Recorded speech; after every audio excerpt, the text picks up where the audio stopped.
नमस्कार। मैं आचार्य डॉक्टर सरिता Mishra, PhD gold medallist, वैदिक ज्योतिष शिक्षण संस्थान में आप सभी दर्शकों का हार्दिक अभिनंदन करती हूँ। आज मैं आप सभी को 16 अगस्त को 3 साल बाद अधिक मास की अमावस्या पड़ने वाली है। तो आज के इस कार्यक्रम में मैं आपको जानकारी दूंगी कि अधिक मास की अमावस्या कब से कब तक रहने वाली है, इसका शुभ मुहूर्त और टाइमिंग क्या है, अधिक मास की अमावस्या का क्या महत्व है, इस दिन हमें क्या करना चाहिए क्या नहीं करना चाहिए, इसका शास्त्रों में क्या महत्व है, ज्योतिषीय दृष्टि से इसका क्या महत्व है, और इस दिन व्रत दान दक्षिणा करने से किन लाभ की प्राप्ति होगी, इन सभी के बारे में मैं आपको एक एक करके विस्तार से जानकारी दूंगी। तो कार्यक्रम आप सभी के लिए बहुत ही खास है, तो मेरी जानकारी में अंत तक बने रहिएगा। और यदि आपको मेरा ये कार्यक्रम पसंद आ रहा है तो इसे लाइक शेयर और सब्सक्राइब करें। और यदि आप में से कोई अपनी कुंडली मुझसे एनालिसिस करवाना चाहते हैं तो स्क्रीन पे दिए नंबर पर जाके आप संपर्क कर सकते हैं। तो चलिए जानते हैं कि इस बार अधिक मास की अमावस्या जो कि 3 साल बाद पड़ने जा रही है, इसकी क्या सब खास बातें हैं। आइए बिना समय को देरी किए आइए इसको समझते हैं। हिंदू धर्म में अमावस्या तिथि का खास महत्व बताया गया है। अमावस्या तिथि पर पितरों को तर्पण, ग्रह दोषों से छुटकारा पाने के लिए उपाय, दान इत्यादि कर्म किया जाता है। इस बार 3 साल बाद अधिक मास की अमावस्या 16 अगस्त को मनाई जा रही है। शास्त्रों में अधिक मास में पड़ने वाली अमावस्या तिथि का खास महत्व बताया गया है। धार्मिक मान्यता के अनुसार अमावस्या की तिथि पर सभी पितृगण पृथ्वी लोक पर आते हैं और अपने परिवारजनों के द्वारा किए गए पिंडदान और तर्पण प्राप्त करके उनको आशीर्वाद देते हैं। वहीं पे ज्योतिषीय दृष्टि से कुंडली में पितृदोष को ख़त्म करने के लिए कई तरह के ज्योतिषीय उपाय भी इस दिन किए जाते हैं। तो आइए जानते हैं कि इस बार 3 साल के बाद अधिक मास की अमावस्या, जिसे आदि अमावस्या भी कहा जाता है, इसका शुभ मुहूर्त और टाइमिंग क्या है, आइए इसको समझें।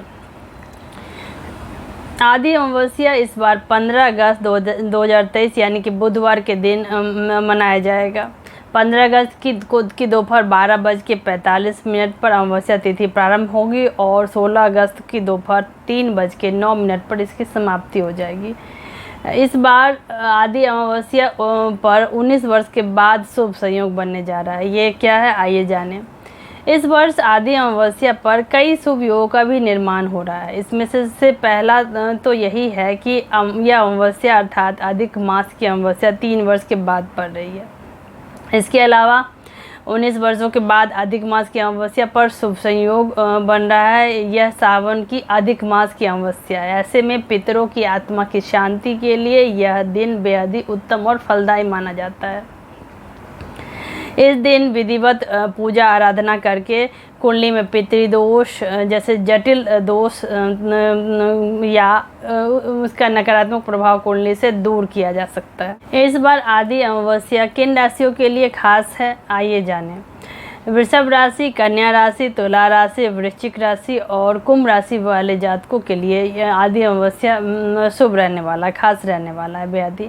इन राशियों को अपने सभी कार्यों में सफलता की प्राप्ति होगी, अपार धन लाभ होगा, कड़ी मेहनत का फल मिलेगा, पारिवारिक जीवन में सुख और शांति का वातावरण रहेगा, भाई बहनों में प्रेम बढ़ेगा, माता से रिश्ते अच्छे होंगे, मन शांत रहेगा और तनाव में गिरावट आएगी, स्वास्थ्य उत्तम रहेगा, व्यापारी जातक लाभ कमाएंगे और सिंगल जातकों के जीवन में किसी खास व्यक्ति की दस्तक होगी जिससे आपका रिश्ता भविष्य में मजबूत बनेगा। अब आइए जानते हैं कि आखिर आदि अमावस्या या अधिक मास की अमावस्या क्या है, आखिर इसको भी थोड़ा सा समझ लेते हैं।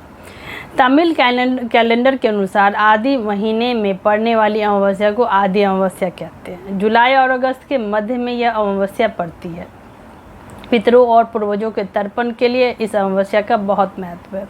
वहीं तमिल कैलेंडर में आदि अमावस्या को पितरों को प्रसन्न करने के लिए अत्यंत शुभ माना गया है। इस दिन तमिलनाडु में सभी मंदिरों में विशेष पूजा का आयोजन किया जाता है और लोग इस दिन अपने पितरों और पूर्वजों की पूजा करते हैं, साथ ही अपनी मनोकामना की पूर्ति के लिए उनसे प्रार्थना भी करते हैं। अब जानते हैं कि अलग अलग राज्यों में आदि अमावस्या का आखिर क्या महत्व है। आइए इसको भी एक बार जानते हैं। आदि अमावस्या के दिन तर्पण और कई तरह के अन्य संस्कार किए जाते हैं। केरल में तर्पण को कार्की डका वावू के नाम से जाना जाता है। तो उत्तर भारत में इस दिन हरियाली अमावस्या मनाई जाती है। मराठी, गुजराती, तेलुगु और कन्नड़ कैलेंडर में इसे आषाढ़ अमावस्या कहा जाता है। इसके अलावा महाराष्ट्र में अमावस्या को गटरी अमावस्या, आंध्र प्रदेश में छुकल अमावस्या, कर्नाटक में भीमन अमावस्या और उड़ीसा में यह चितालागी अमावस्या के नाम से लोकप्रिय मानी जाती है। बात करें आदि अमावस्या के महत्व की, तो इस दिन पितृगण धरती माना जाता है कि धरती पर हमें अपना आशीर्वाद देने आते हैं। वैदिक ज्योतिष के अनुसार इस अमावस्या पर पितरों का तर्पण करने से मोक्ष की प्राप्ति होती है। अमावस्या के दिन सूर्य और चंद्रमा दोनों कर्क राशि में होते हैं। ज्योतिष शास्त्र में सूर्य को पिता और आत्मा का कारक कहा गया है, जबकि चंद्रमा को मन और माता का प्रतीक माना गया है। हर साल आदि माह में सूर्यदेव दक्षिण की ओर अपना मुख कर लेते हैं और इस स्थिति में सूर्यदेव को दक्षिणायन बुलाया जाता है। आदि अमावस्या के दिन पितरों का तर्पण करना और उनका आशीर्वाद पाना चाहते हैं तो इस दिन अमावस्या के दिन इसके लिए अनुकूल रहेगा। ऐसी मान्यता है कि आदि अमावस्या पर तर्पण और भोग को हमारे पितर आसानी से स्वीकार कर लेते हैं और इस दिन तर्पण करने से उनकी आत्मा को शांति भी मिलती है। मान्यता है कि यदि अमावस्या पर पवित्र नदी में स्नान करने से व्यक्ति को अपने पाप कर्मों से मुक्ति भी मिल जाती है। आदि अमावस्या के दिन व्रत करने के क्या लाभ प्राप्त होंगे, आइए इसको जानें। आदि अमावस्या का व्रत करने के परिणाम स्वरूप इससे आपके पूर्वजों की आत्मा को मुक्ति और शांति मिलती है। जो जातक ये व्रत करते हैं उनके सभी बुरे कर्मों से उन्हें छुटकारा मिलता है और जातक के जीवन में सुख शांति आती है और पूरे परिवार में सुख समृद्धि की बढ़ोतरी होती है इस व्रत के परिणाम से। अब हम जानेंगे कि आदि अमावस्या पर कौन से खास ज्योतिषीय उपाय करने से हमें ईश्वर की असीम कृपा हमारे जीवन में प्राप्त होगी, आइए इसको जानें। इस क्रम में सर्वप्रथम भगवान शिव की आराधना करनी चाहिए और 108 बार ओम नमः शिवाय का जाप करना चाहिए। गरीब और ज़रूरतमंद लोगों को वस्त्रों का यथाशक्ति दान करें और उन्हें भोजन कराएं। इस दिन हनुमान जी की पूजा का भी बड़ा महत्व है। ऐसे में बजरंग बाण का पाठ करना लाभदायक रहेगा। मानसिक शांति के लिए प्राणायाम और योग कर सकते हैं। गरुड़ पुराण के अनुसार आदि अमावस्या पर जल में तिल के बीज डालकर पितरों को अर्पित करें और उनसे लंबी उम्र, सफलता, कर्ज से मुक्ति, शत्रुओं से छुटकारा के लिए प्रार्थना करें। इस दिन भोजन में लहसुन और प्याज का उपयोग करने से बचें। तो इसी के साथ ईश्वर का आशीर्वाद हम सभी के ऊपर बना रहे।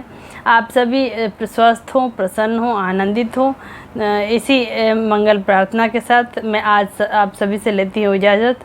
एक बार फिर से आप सभी से रिक्वेस्ट है कि यदि आप मेरे कार्यक्रम को देखते हैं, पसंद करते हैं तो इसे कृपया लाइक से और सब्सक्राइब करें। धन्यवाद।